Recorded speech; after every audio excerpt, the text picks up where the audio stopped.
దొంగలు పడ్డ 6 నెలలకి కుక్కలు మురిగాయి అన్నట్లు రాఖీ ఫెస్టివల్ అయిపోయి కొన్న రాఖీలు అందరికీ కట్టేసి గిఫ్ట్స్ ఇచ్చేసిన తర్వాత ఇన్ని డేస్కి రాఖీ షాపింగ్ వ్లాగ్ చూపిస్తున్నాను. మరి ఏమనుకోకండి. ఏం చేస్తాం మరి, కొన్న రాఖీలు అందరికీ కట్టడానికి అటు ఇటు తిరిగి అండ్ వర్క్ బిజీలో ఉండి ఇప్పటికైనా అదంతా సరే. కానీ లాస్ట్ వీడియోలో కార్తీక్ అన్నయ్య ఒక 2 డేస్ నా లైఫ్లో చాలా ఇంపార్టెంట్ రోల్ ప్లే చేశారు. ఆ 2 డేస్ అన్నయ్య ఉండకపోతే నా లైఫ్ ఏమయ్యేదో అని చెప్పాను. తెలిసిన వాళ్ళు ఓకే, కానీ తెలియని వాళ్ళు చాలామంది ఏంటి అని అడిగారు. వాళ్ళ కోసం ఈ వీడియో. నవంబర్ 30, 2021 ఆ రోజు నాకు డెలివరీ పెయిన్స్ వచ్చిన డే అండి. ఆ రోజు నార్మల్గా ఉంటే ఏమయ్యేది కాదేమో. నాకు రెగ్యులర్గా చూసే doctor out of station and నాకు పెయిన్స్ వచ్చినప్పుడు బేబీ హార్ట్ బీట్ తగ్గిపోతుందంట.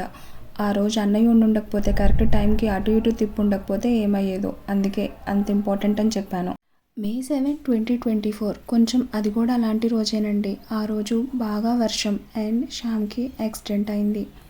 ఫుల్ వడగళ్ళ వర్షం పడుతుంది. శ్యామ్కేమో యాక్సిడెంట్ అయ్యి అక్కడే స్టక్ అయిపోయాడు. ఎవరూ తీసుకెళ్ళడానికి లేరు అండ్ ఇక్కడ నుంచి మేము వెళ్ళడానికి క్యాబ్స్ ఏవి బుక్ అవ్వట్లేదు. అప్పుడు ఈ అన్నయ్య తీసుకెళ్ళి హాస్పిటల్లో జాయిన్ చేశారు. అందుకే ఈ 2 డేస్ అన్నయ్య ఉండకపోతే లైఫ్ ఏమయ్యేదో అని చెప్పాను.